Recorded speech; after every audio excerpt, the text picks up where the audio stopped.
물속같이 고요한 밤이다. 구름 한 점 없이 맑게 갠 가을 하늘은 곱게 닦아놓은 유리면처럼 정결해 보이고, 서편 쪽 관암봉 어깨에는 버들잎을 오려 붙인 듯 초생딸이 위태롭게 걸려 바람이 불면 금시에 한들한들 떨어질 것만 같다. 물결도, 바다 물결도 이 밤만은 깊은 꿈속에 침적된 듯 숨결 소리 하나 들리지 않는다. 이러한 속에서 인호와 남순이는 그들도 온갖 잡념에서 침정되어 그림자처럼 움직일 줄 모르고 모래 위에 조용히 앉아 있었다. 다만 움직이는 것이란 멀리 알섬에서 깜빡이는 등대불이다. 그렇지만 그것도 금세 꺼지려고 가물거리는 새벽 등불처럼 힘없어 보인다. 둘은 시간이라든지 세상사 같은 것은 말짱하게 생각 속에서 씻어버리고 어느 때까지든지 한 모양으로 희미하게 깜빡이는 등대불을 바라보고 있었다. 달도 이제는 관암봉 너머로 다 기울어졌고 천지는 수목색으로 자욱히 어두워들며 더 한층 고요해진다. 남순이는 비로소 깊은 꿈에서 깨어난 듯 살며시 인호의 쪽으로 고개를 돌리며 인호, 인젠 들어갈까? 말할 수 없이 애수가 서린 말끝에는 나직한 한숨까지 흘러나온다. 소녀는 아무 말도 없이 그대로 어두운 해변을 내다보고 있다가 풀기 없이 슬며시 일어선다. 웬일인지 꼭 다물었던 그의 입에서도 한숨이 흐른다. 그 모양에 남순이는 다시 한번 한숨을 지은 뒤 저고리 섭을 살짝 여며 놓으며 치마 기슬을 가벼이 털고 일어선다. 그림자같이 나란히 서서 걷는 발밑에서는 사각사각 모래소리가 잔조롭게 들린다. 남순의 가슴속은 다시금 아파지기 시작한다. 꼭 모래 위를 밟는 그 소리가 소년의 한숨 소리처럼 들리는 것이다. 인호, 인젠 졸업할 때도 몇 달 남지 않았는데 아무쪼록 공부 잘해서 입학하도록 해야 한다. 그러나 그 말은 자기 자신의 귀에도 너무나 공허하게 들린다. 소녀는 들은 채도 안 하고 묵묵히 발길만 옮겨놓는다. 남순이는 까닭 모르게 안타까워지는 마음에 한동안 초조를 느끼다가 괴롭더라도 몇 달뿐이다. 상급 학교에만 들어가게 된다면 그때면 네 마음대로 맘 놓고 지날 거 아니냐. 그래도 소년의 입은 열릴 줄 모른다. 중학교는 보통 학교와는 달라서 여러 곳에서 좋은 동무들이 많이 모여온단다. 공부 잘하는 동무도 오고 맘 착한 동무도 오고 보통 학교보다는 모든 것이 재미나고 마음이 끌린단다. 남순이는 자꾸만 슬퍼지는 마음을 애써 부질없는 말로 눌러가려니 나중에는 눈물까지 날 지경이다. 그는 아래 입술을 지그시 악물고 한동안 말없이 걷다가 부두 옆 다리거리에 다다라서야 인젠 이에서 갈라지자 하고 발길을 멈추었다. 소녀는 깜짝 놀란 듯 우뚝 멈춰서서 주위를 살핀 뒤 힘없이 고개를 떨어뜨린다. 남순이는 앞이마에 헝클어진 머리카락을 손가락으로 빗어올리며 내일 밤에도 들러라 하고 한껏 정겨운 어조로 말한다. 갑자기 소녀는 고개를 번쩍 쳐들고 남순의 얼굴을 정면으로 똑바로 마주본다. 남순의 가슴속은 꿈틀해진다. 언제나와 마찬가지로 그는 번쩍 고개를 쳐들고 마주보는 소년의 시선에서 무슨 압력을 느끼게 되며 잠옷 그 어떤 위험까지 느끼게 되는 것이다. 움푹한 소년의 눈에서는 어두운 속에서도 이상한 광채가 번쩍거림을 역력히 알아볼 수가 있다. 울렁거리는 소년의 가슴 속에서는 자기의 가슴까지 울려주는 고동소리가 들려지는 것 같다. 질식할 것 같은 순간 소년의 입에서 내뿜어질 그 말에 남순이는 전신이 한줌 속으로 줄어드는 것 같다. 선생님, 전 상급학교 지원을 그만둘까 해요. 극도로 긴장되었던 전신은 일시에 탁 맥이 풀려지며 후하고 안심의 한숨까지 흘러나온다. 하지만 그와 동시에 그 무엇을 바라고 기다리던 것이 순간에 헛것으로 돌아간 듯 비길 데 없이 마음이 허접해감을 어찌할 수가 없다. 상급학교 지원을 그만두다니 그게 무슨 말이냐? 말끝은 까칠없게 세우나 몹시 피곤한 어조다. 그러나 소년의 입은 다시금 철문같이 굳게 닫힌 채 열릴 줄을 모른다. 아니 인호, 그게 무슨 소리야? 남순이는 저윽히 베어진 속을 간호가며 소년의 앞에 다가섰다. 하지만 소년은 매몰차게도 획부리치듯 돌아서며 선생님, 안녕히 가십시오. 하고는 도망질 치듯 다리 위로 달려간다. 뒤에 남은 남순이는 얼빠진 모양으로 멀거니 서서 어둠 속에 사라져가는 소년의 그림자를 하염없이 바라본다. 몇 달만 지나가면 상급학교로 가게 된다. 밤이나 낮이나 항상 침울한 분위기 속에서 어둡게 지내오는 인호에게 있어서 그것은 얼마나 기다려지던 일이었으랴. 상급학교에만 가면 매서운 계모의 눈초리도 피할 수가 있고 마음대로 마음에 맞는 동무들과 사귈 수도 있는 것이고 일절을 자유로 행동할 수가 있을 것이다. 그것을 바라고 그는 지난 가을 자살소동을 일으킨 이후 이때까지 열심히 공부도 해왔고 온갖 시름을 죄다 참아오지 않았는가. 그런데 그러한 그가 남순에게 상급학교 지원을 포기하겠다고 말한 것은 무슨 까닭인가. 남순이와 갈라져 집에 돌아온 인호는 밤새도록 쭉 한잠 이루지 못하고 걷잡을 수 없는 생각만 번잡했던 것이다.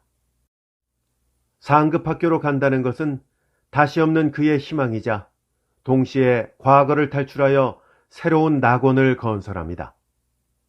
그러나 그와 동시에 남순의 곁을 떠난다는 것은 비길 데 없이 슬픈 일이다. 새로운 낙원을 건설하기 위해 떠난다면 이때까지의 단 한 곳밖에 의지할 데가 없던 행복의 보금자리를 버려야 한다. 사실 남순이만 없었다면 자기는 벌써 어떻게 되었을는지 모른다. 빗둘게 틀어져가고 시들어가는 자기의 마음을 진정으로 눈물을 흘려가며 바로잡아주기에 애써온 남순의 존재는 정말 자기에게 있어서는 태양과도 같은 것이었다. 생각만 해도 암담해지는 가정 분위기 속에서 그래도 내일을 바라고 억지로나마 웃어온 것은 모두가 남순의 노력에 의한 것이 아닌가. 인호, 나를 선생으로 생각지 말고 네 누이로 생각해다오. 그것이 얼마나 나에겐 반가운 일인지 모르겠다. 나는 너를 대할 때 꼭 내 동생으로 생각한다. 나도 사실은 너처럼 어린 때를 눈물겹게 보냈다.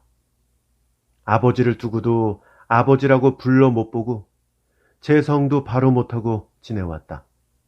하지만 나는 끝내 버티고 나왔고 앞으로도 이대로 버티고 나갈 결심이다. 우리는 누구를, 다른 사람의 구원을 바라서는 안 된다. 자기의 몸을 저절로 돌봐야 되고 제 앞길을 저절로 개척해야 한다. 인호, 아무쪼록 울지 말고 내일을 기다려라. 내일의 희망, 그것은 너에게 있어서는 이 학교를 졸업하고 상급학교로 가는 그것이다. 어머니가 안 계셔서 남의 손에서 고달프게 지낸다지만 너에겐 지위가 있고 돈이 있는 아버지가 계시잖니? 그 아버지는 정말 진정으로 너를 사랑하신단다.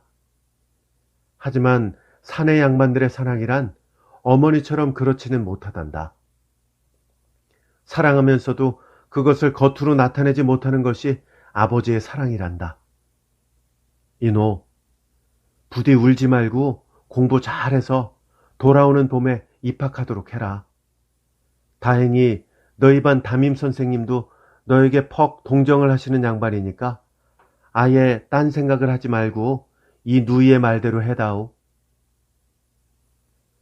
생각할 때마다 인호는 두 눈에서 흘러내리는 뜨거운 눈물을 금할 수가 없다. 지금 자리에 누워서 괴롭게 전전반측하며 지난 봄 어느 날 밤 그 부둣다리 거리에서 들려주던 이 말을 생각하니 어린 가슴은 오리오리 찢어지는 듯 견딜 수가 없다. 사실 그녀의 부탁대로 인호는 6학년에 진급해서부터는 전력을 다해 공부해왔고 상급학교 준비를 게을리하지 않았다. 담임 선생님도 인호의 사정을 알고 있는지라 또 그 위에 남순의 부탁도 있고 한 까닭에 남달리 취급해주는 것이었다. 그러므로 인호는 5학년 시대보다 짜장 행복스럽게 날마다를 보람있게 지낼 수가 있었고 벌써 지원학교도 모 고등보통학교로 결정되었던 것이다. 그러한 그가 웬일인지 근자에 와서는 이상스럽게도 생각이 갈리며 하루 이틀 날짜가 가면 갈수록 그 무슨 줄이 있어 뒷머리를 끌어당기는 것도 같고 실없이 우울하게 돼지는 것을 자기로서도 알 수가 없다.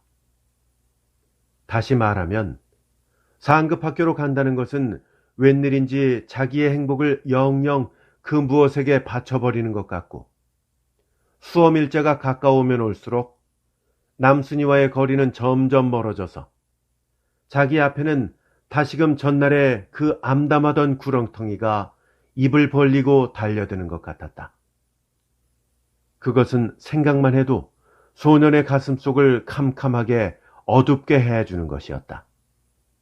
그리고 더구나 근자에 와서 또 한 가지 소년의 가슴속을 어둡게 해주는 것은 남순이를 자주 찾아다니는 그 더벅머리 청년의 출현이었다. 인호는 그 청년이 어디서 어떻게 굴러왔으며 남순이와는 어떠한 인연이 있는 청년인지를 알 수가 없었다. 남들은 젊은 사람치고 하이칼라 머리를 하기만 하면 기름을 빤질하게 발라서 여자들보다도 더 단정하게 갈라붙이던데 이 청년은 도무지 그럴 줄을 모르고 그저 되는 대로 텁쑥하니 내버려두고 수염도 별반 깎는 양 없는 듯 언제든지 턱밑이 거무스름하다. 양복은 서지기는 하나 빛깔이 낡아 검은 빛이 누렇게 돼버린 학생복을 입고 모자는 검정 중절모로 그도 어느 고물상에서 오래오래 묵던 것 같은 것을 되는 대로 푹 눌러 쓰는데 다만 한 가지 그 중에서 뛰어나 보이는 것은 태가 손가락보다도 더 굵어배는 대모태 안경이다. 그리고 또 한 가지는 언제든지 손에서 놓지 않고 짚고 다니는 것, 아니 끌고 다니는 것은 사쿠라 몽둥이다. 그는 그것을 가장 아끼는 듯 남순의 집에 찾아올 때면 방 안에까지 끌고 들어온다. 그러고는 무슨 이야기를 하면서도 손으로는 그것을 자꾸 어루만지는 것이다. 중병을 겪고 난 듯이 창백해진 얼굴에 유달리 어마어마한 안경을 걸고 그 몽둥이를 끌고 다니는 것을 볼 때 소녀는 일종의 형언할 수 없는 처연한 마음을 금할 수가 없었다. 이 청년이 나타난 이후부터 남순이는 웬일인지 행동이나 언어 같은 데 있어서 돌변해진 것을 인호는 확실히 엿보았다.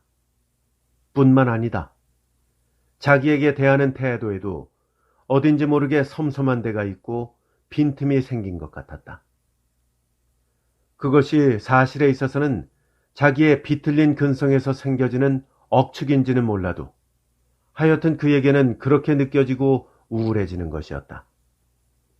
그렇게 되고 보니 그에게는 모든 것이 다시금 전날의 그 어두운 상태로 되돌아져 가는 것 같았고 따라서 상급학교라는 것도 아무 희망도 매력도 가져다 주지 못하는 것이었다.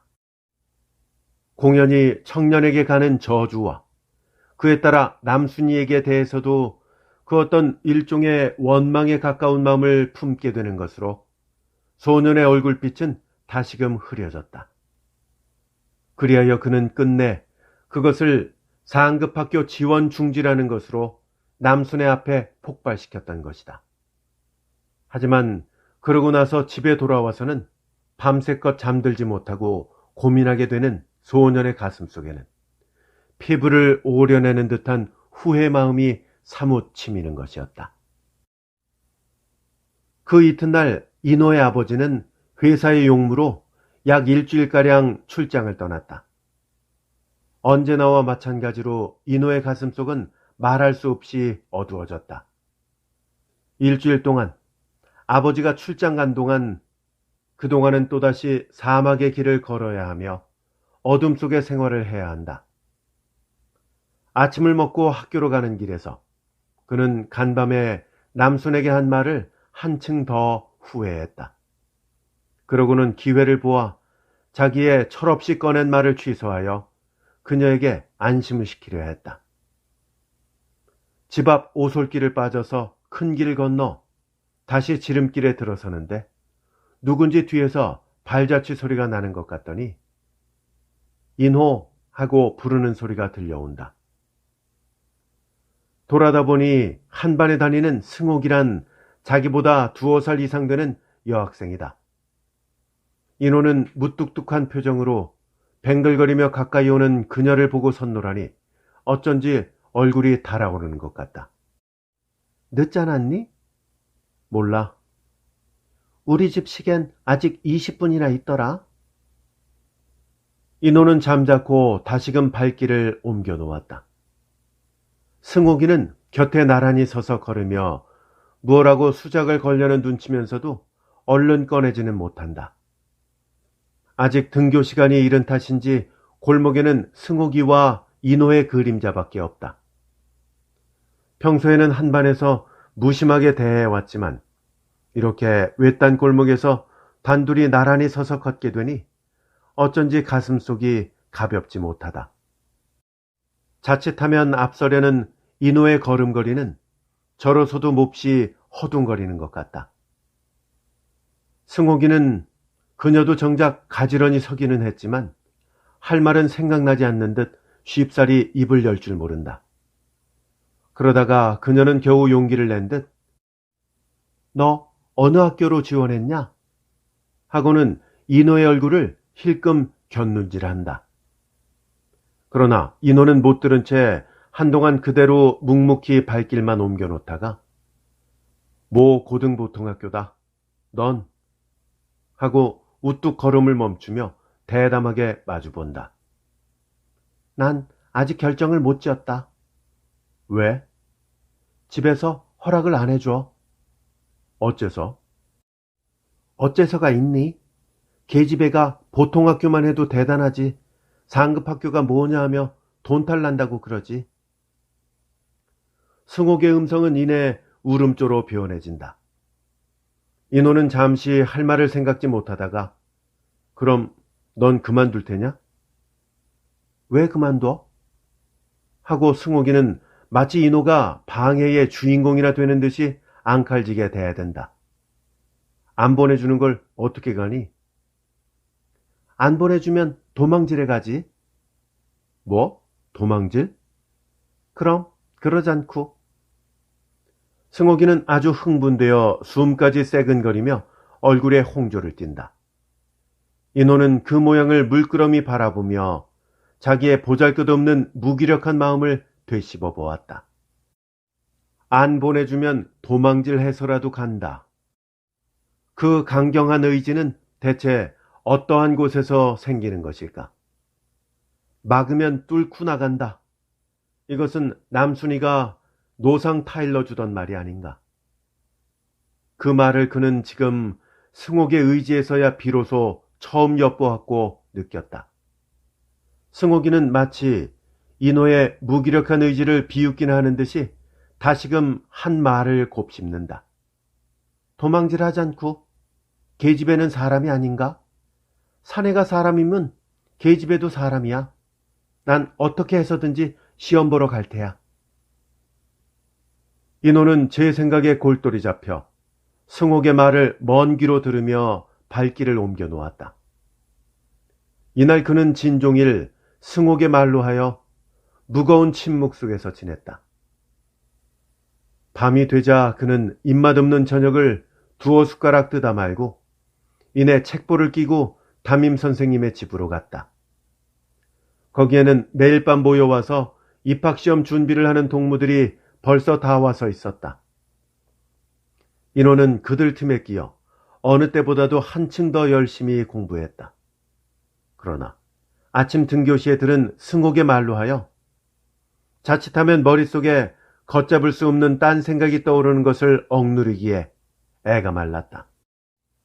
그리고 이상스럽게도 이때까지 느껴보지 못한 호감을 그녀에게서 느끼게 되며 그 어떤 안타까운 생각까지 얄궂게 떠오르는 것을 막을 수가 없었다. 6학년에는 남녀공학으로 여자들이 20도 더 된다. 나이가 많은 여자도 꽤 많다. 승옥이도 그 중에 하나로서 자기보다 두어 살쯤 위니까 아마 17쯤은 될 것이다. 그러한 여자들을 자기는 이때까지 단 한 번도 정면으로 대해본 때가 없고 말 한마디 건네본 적도 없다. 그것은 여자들에게 한해서뿐만 아니라 남자들에게 대해서도 그는 별반 다정하게 대해본 적이 없다. 그저 묵묵히 두드러진 데 없이 지내왔다. 그러므로 자기의 존재라는 것은 전혀 없다고 해도 과언이 아닐 것이다. 굳이 있다고 한다면 그것은 성적이 남보다 뛰어나고 그리고 지난 가을 5학년 때 자살 소동을 일으킨 그것으로 하여 남달리 불행한 환경에서 자란다는 것이 알려진 그것뿐일 것이다. 이런 자기에게 뜻밖에도 승옥이가 그런 말을 불쑥 던져주었고 다정하게 대해주었다는 것은 아무리 생각해도 단순하게 해석해버릴 수가 없었다. 그리고 그에 따라서 자기의 마음이 이상하게 동요를 일으키며 진정할 수가 없게 되어진 것도 역시 단순하게 해석해버릴 수는 없다. 무엇인가 거기에는 까닭이, 말로는 형언할 수 없는 그 어떤 까닭이 있을 것만 같다. 그러면 그 까닭이란 대체 어떤 것일까? 생각할수록 가슴속만 울렁거릴 뿐 그 실마리를 풀어낼 수는 없다. 마지막에는 마주 앉은 선생님이나 곁에서 공부하는 동무들까지 자기의 속을 엿보고 웃는 것 같아서 그는 그만 자리를 일어섰다. 그러고는 그리로 가면 그 무슨 해석의 방법이나 있을 것처럼 남순의 하숙집으로 바삐바삐 향했다. 그렇습니다. 확실히 남순 씨는 아직 막다른 골목에 마주하여 못 봤습니다. 과거의 환경 같은 것은 막다른 골목이라고 할 수 없지요. 그런 것쯤은 우리들에게 있어서는 일상의 다반사와도 같은 것이죠. 남순 씨가 비복의 몸에서 태어났다고 성도 바로 못하고 10몇 년이나 지내오면서 저주와 원망의 생활을 해왔다는 그것은 극히 사소한 일이죠. 우리에게는 보다 더 큰 막다른 골목이 있습니다. 그것이 지금 현재 우리에게 다다랐습니다. 청년의 말은 잠시 중단된다. 그러나 남순의 말은 반마디도 없다.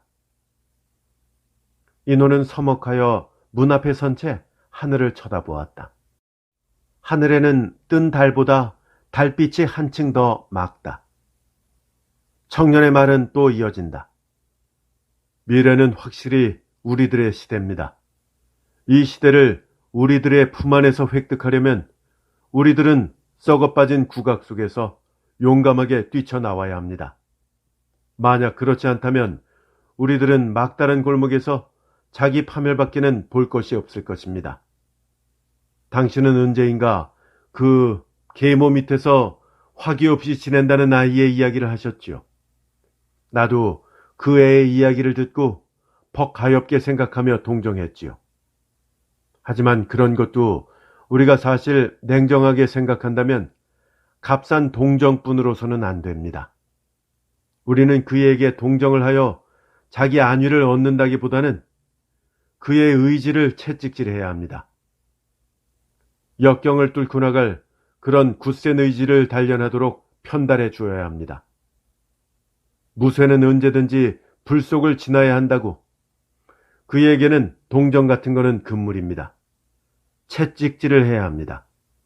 좀 더 굳센 의지의 소유자를 만들기 위한 채찍질. 그런 것이 절대로 필요합니다. 그래서 안 된다면 할 수 없죠. 그건 희망이 없는 것이니까요. 희망이 없는 것을 언제까지든지 동정을 하며 붙잡고 있을 수는 없으니까요. 인호는 더 들을 수가 없었다. 그는 나직히 한숨을 지은 후 조용히 돌아섰다. 어디든지 외딴 데 가서 실컷 울어보고 싶었다. 발길이 끊어진 조용한 거리를 걸으려니 문득 승옥의 환영이 머릿속에 떠오른다. 말할 수 없이 그리워진다. 될 수만 있다면 그녀를 만나고 싶었다. 그러면 울적한 가슴 속을 죄다 털어버릴 수가 있을 것 같다. 그러나 밤은 깊었다. 어떻게 하는 수가 없다. 또 있다 하더라도 정작 대하면 그럴 용기가 나올 것 같지도 않다. 힘없는 다리를 옮겨 놓으며 집 앞에 이르니 부리에 덜커덕하고 대문 잠그는 소리가 난다. 뒤이어 계모의 종알거리는 소리도 들려온다. 빌어먹을 새끼가 못하게 지금도 안 온담. 인호는 잠자코 다시 발길을 돌렸다. 마음 한편으로는 차라리 다행하게 된 것도 같다. 늦어진 밤의 거리를 혼자서 지향 없이 걸어보는 것도 이제는 한 버릇이 된 듯했다. 슬플 때 같은 때 혼자 걷는 맛은 정말 좋다. 뜨문뜨문 매달린 전주의 가등이 몹시 정다워 보인다. 서산의 기운 달빛은 더욱 그리워 보인다. 거리에는 고양이 새끼 한 마리 어른거리는 양 없다. 지향 없는 발길은 부두 쪽으로 향해진다. 물결소리도 한껏 정겹다. 부두에는 어선이 두어 척 곤히 잠들고 있다. 인호는 기우는 달빛에 훤해진 바다를 하염없이 내다보았다. 해면은 늪처럼 평온하다.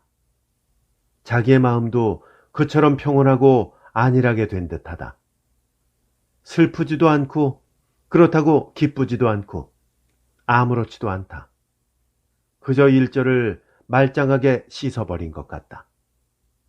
그렇지만 그러면서도 두 눈에서 자꾸 흘러내리는 눈물은 무슨 까닭일까? 그것은 제 자신으로서도 모를 일이었다. 어느덧 가을도 지나고 겨울도 지나고 한겨울을 잡아서 동계 휴가가 닥쳐왔다. 소년에게 있어서는 무엇보다도 저주스러운 휴가다.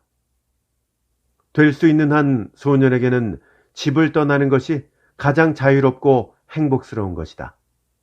그러나 휴가가 오면 혼자서 학교로 갈 수도 없고 부득이 집에서 전신에 매섭고 날카로운 눈초리를 느껴가며 지낼 수밖에 없다.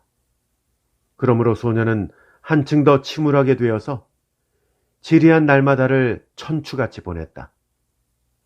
하지만 밤이 되면 입학주은비라는 구실로 그는 동무들이 모여서 공부하는 담임 선생님의 집으로 갈 수가 있었다. 상급학교 입학준비. 그런 것은 최근에 그에게 있어서는 그다지 문제가 되는 것이 아니었다.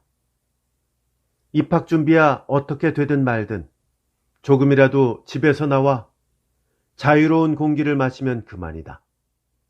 만약에 그러한 기회조차 없다면 그는 어떻게 되었을는지 알 수가 없을 것이다. 이러한 분위기 속에서 소녀는 한 달이나 되는 방학을 지리하게 보냈다. 입학준비도 이제는 본격적으로 들어가야 할 때가 되었다. 동무들은 그야말로 불면불유로 공부하는 것이었다. 하지만 인호의 태도는 너무도 무관심하다. 동무들이 애쓰는 그 모양을 볼 때면 인호는 일종의 연민의 정까지 느끼게 되는 것이었다. 이러한 그의 태도를 보고 남순이는 가지내를 다 썼다.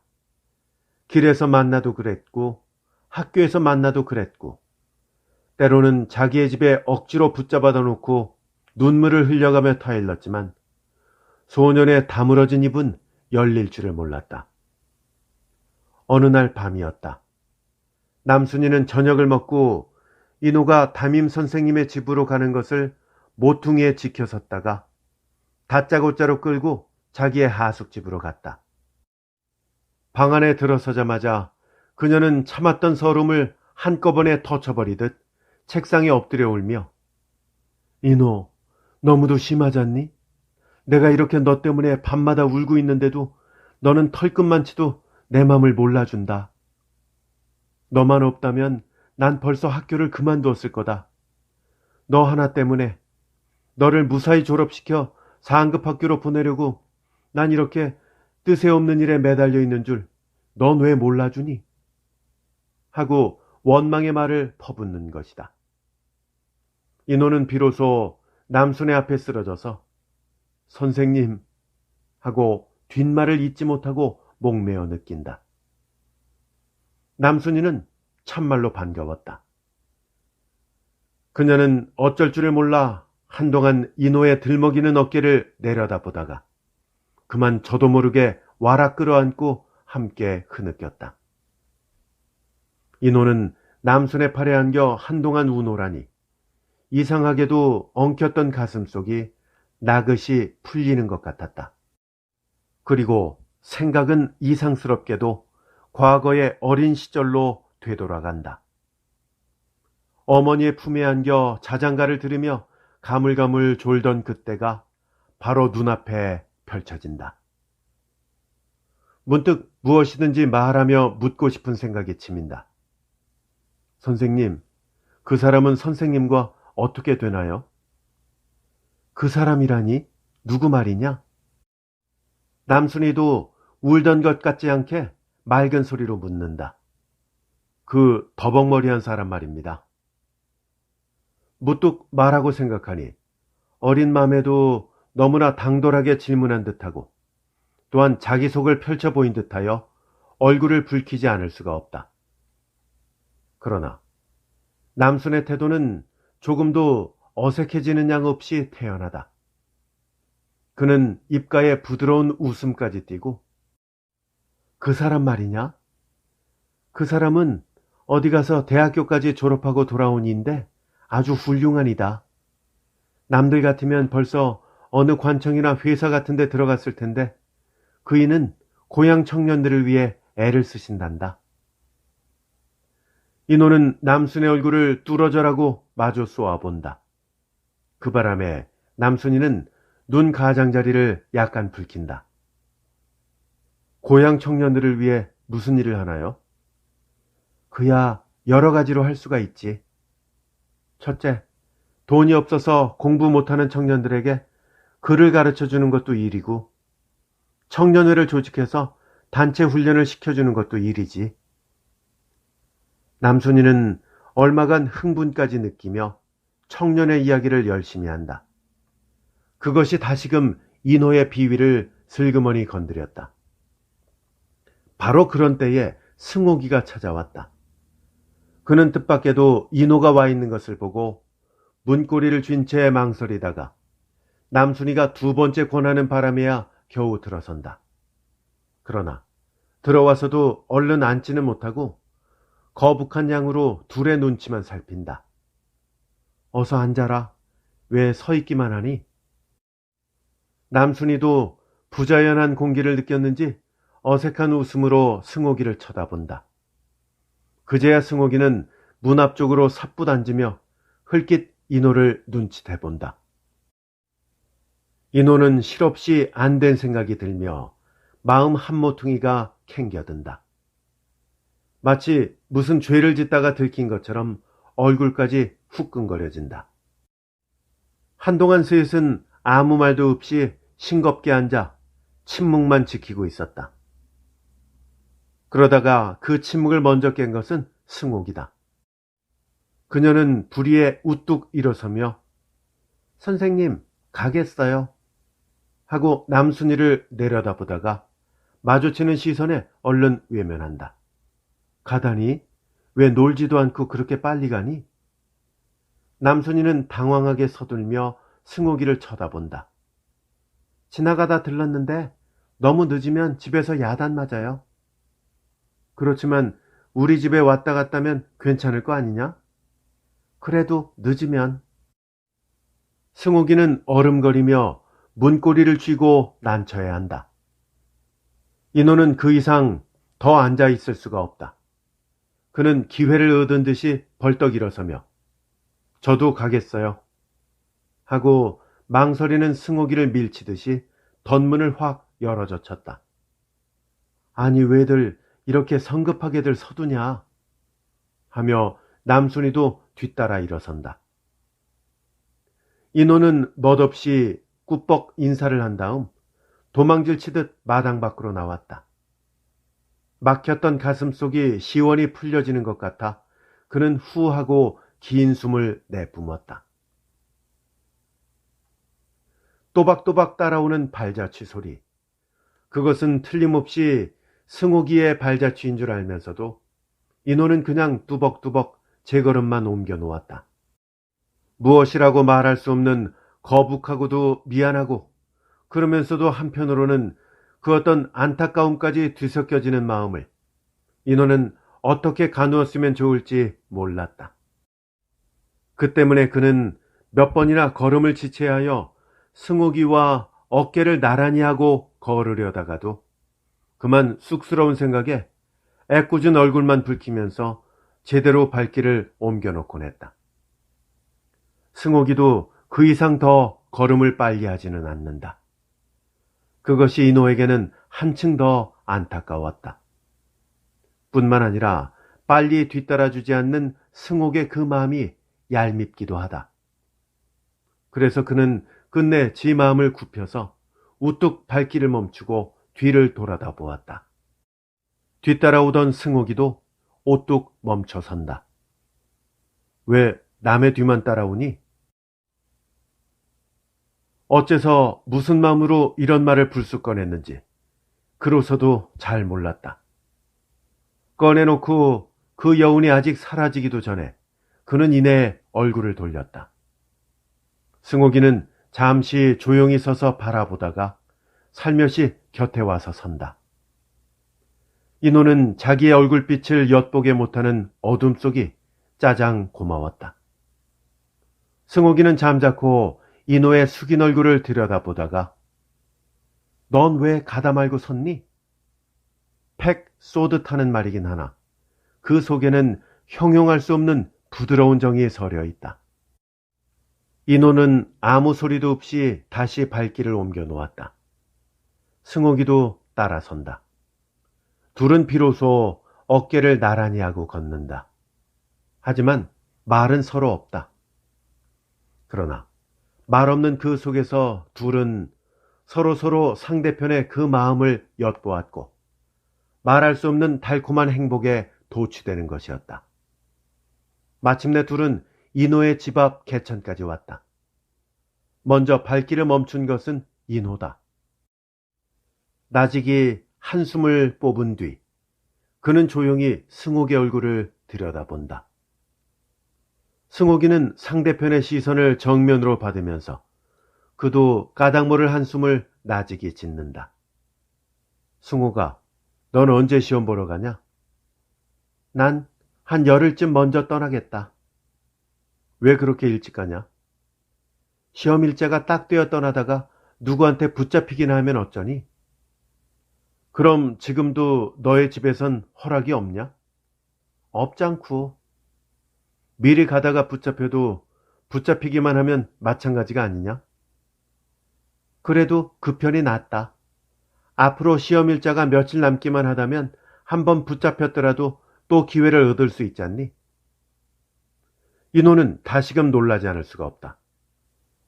어디까지나 용이 주도하게 앞일을 계획해서 나가는 승옥의 그 마음을 조용히 생각해 보았다. 그녀의 존재가 인호에게는 일종의 거대한 압력으로 느껴졌다. 무기력한 자기에게 비하여 그는 얼마나 튼튼한 의지를 가졌는가. 이러한 생각을 인호가 하고 있는 동안 승옥이는 자기도 무슨 생각에 잠겼는지 한참 동안 말없이 고개를 숙이고 있다가 열흘만 앞서 떠난다면 붙잡혀서 배 떠날 때마다 누가 지킨데도 얼마든지 갈 수가 있다. 배를 못 타게 된다면 걸어서라도 갈 수가 있다. 사흘만 걸으면, 아니 이틀이면 될 거다. 하고 힘을 주어 말한다. 그렇지만 가서 시험을 보면 어쩌니? 집에서 학비를 안 대주면. 난 그것도 생각하고 있어. 안 대주면 고학을 할 테다. 뭐? 고학? 응, 고학을 할 거야. 열과 힘을 주어서 자신있게 언명하는 승옥의 그 말에 인호는 한동안 어안이 벙벙하여 말을 못했다. 여자가 어떻게 고학을 하니? 왜 못해? 여자는 사람이 아닌가? 승옥이는 가슴까지 내밀며 항의하듯 인호의 앞에 한 걸음 바짝 다가선다. 인호는 말없이 웃어뵈며 승옥의 얼굴을 조용히 마주 보았다. 그 순간 그는 갑자기 그 어떤 야릇한 충동이 가슴속에 뭉클 치밀어 오름을 느꼈다. 힘껏 끌어안고 그냥 마구 길 위에서 뒹굴고 싶은 충동. 소년의 머릿속은 무거운 것에 강하게 부딪힌 듯 아찔해진다. 그러나 승옥이는 상대편의 그런 마음을 깨닫지 못한 듯이 한동안이나 잠자코 서서 어두운 바다 쪽을 내다보다가 여선생 집엔 날마다 댕기니? 하고 딴 말을 불쑥 꺼낸다. 인호는 찬물이 끼어얹힌 듯 갑자기 정신을 차렸다. 하지만 무엇라고 대답할 바는 몰랐다. 후끈 얼굴이 달아오르며 가슴속이 울렁거린다. 넌 여선생님과 아주 친하게 지내두구나. 승옥이는 서슴지 않고 말한 다음 슬쩍 외면해버린다. 인호의 가슴속은 더 한층 울렁거린다. 그러나 그러면서도 그는 그 어떤 반발심에 주먹이 불끈 쥐어지는 것이었다. 여선생님과 친하게 지내는데 무슨 상관이냐? 숨까지 시근거리는 흥분된 그 모양에 승옥이는 잠시 마주보기만 하더니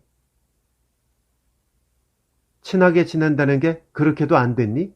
그럼 친하지 마렴. 하고는 획 토라져 버린다. 누가 친하게 지낸단 말이냐?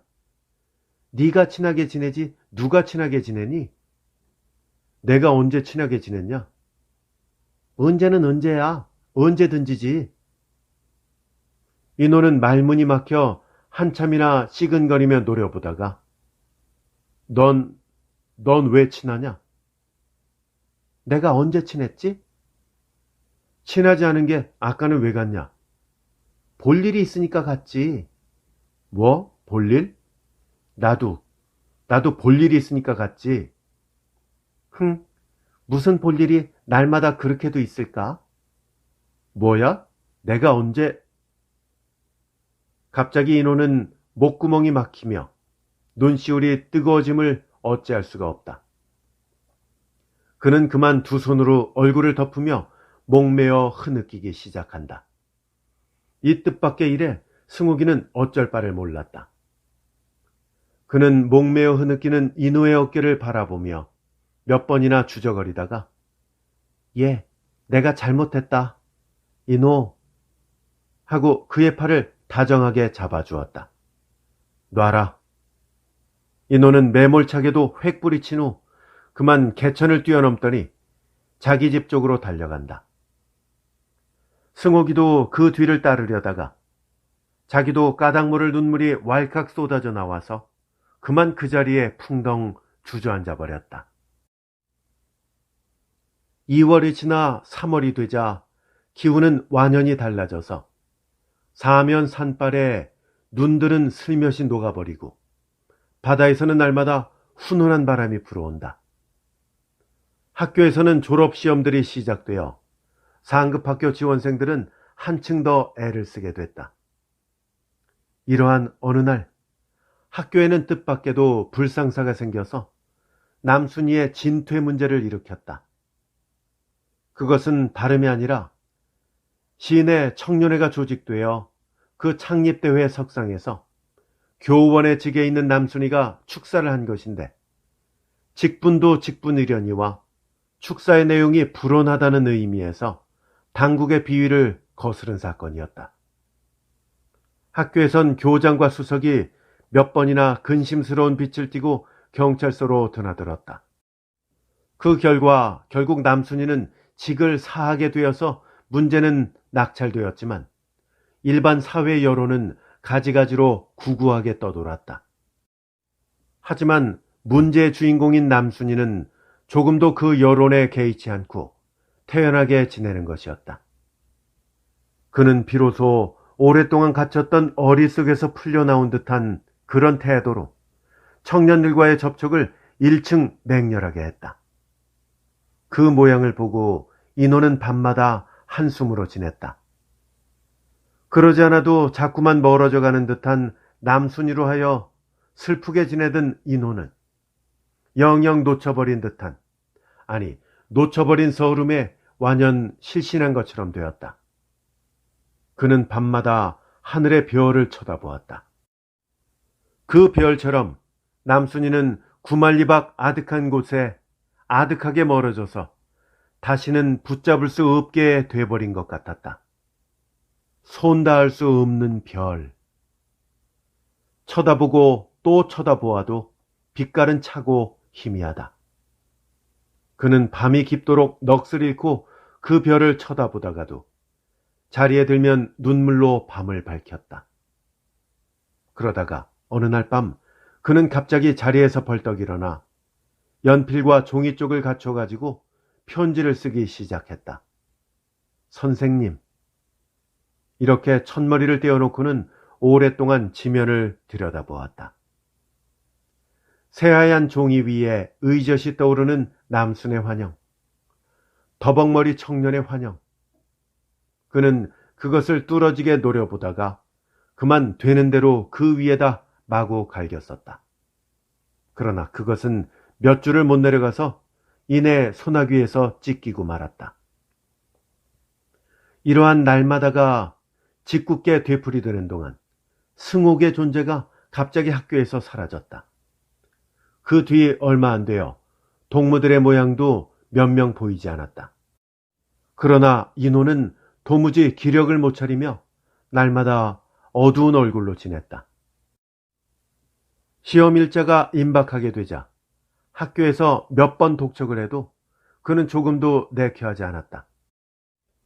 그러던 어느 날 그는 담임 선생님에게 이끌려 바닷가로 나갔다.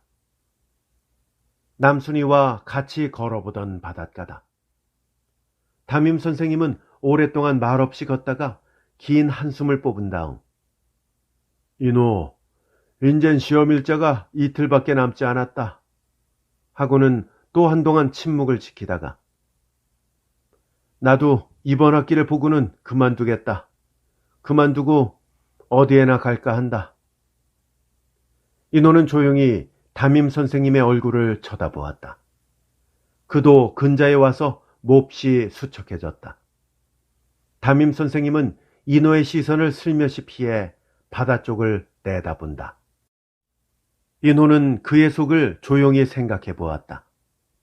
그도 밤이면 자기처럼 하늘에 희미하게 깜빡이는 별을 쳐다보며 한숨 지음에 틀림없는 것 같았다. 바다를 내다보는 담임 선생님의 뒷모양이 말할 수 없이 쓸쓸해 보이며 외로워 보인다. 동시에 이때까지 느껴보지 못한 그리운 정이 뭉클 느껴진다. 선생님, 오늘 밤 배로 떠나겠어요. 담임 선생님은 그냥 먼 바다를 하염없이 내다보며 그래라 하고는 또 한 번 긴 한숨을 조용히 뽑는다. 그날 밤 소녀는 남행기선에 몸을 실었다. 전속 나온 사람은 담임 선생님 뿐이었다. 외로이 부두에 서서 내다보는 그의 모양은 비길 데 없이 쓸쓸해 보였다. 소녀는 난간에 힘없이 기대 서서 희미한 항구의 불빛들을 들여다보며 복잡하던 과거를 생각했다. 이렇게 떠나면서 생각해보니 모두가 그리워진다. 무심코 포켓을 어루만지니 무엇인지 두툼한 게 만져진다. 소녀는 조용히 눈을 감고 한숨 지은 뒤 다시금 남순이와의 일을 생각해 보았다. 언제부터 써가지고 다니던 편지. 그 편지는 결국 소년의 포켓 속에서 꼬기꼬기 구겨져 지금은 봉투에 모서리까지 헤어졌다. 보내지도 못할 편지를 써가지고 방황한 제 마음이 비길 데 없이 슬프다. 그는 손에 쥔 편지를 지그시 힘을 주어 구겼다가 그만 슬며시 놓아버렸다. 무언지 모를 엉켰던 마음의 덩어리가 물 위에 철썩 떨어져 가는 것 같았다. 한동안 정지되었던 엔진 소리가 갑자기 요란스럽게 일어난다. 뒤따라 닷 감는 소리, 스크류의 소리. 배는 벌써 머리를 움찔거리며 돌리기 시작하고 동시에 사품을 치며 갈라지는 물결 소리가 소란스레 들린다. 그러자 불의에 선체가 떠나갈 듯이 울리는 기적 소리.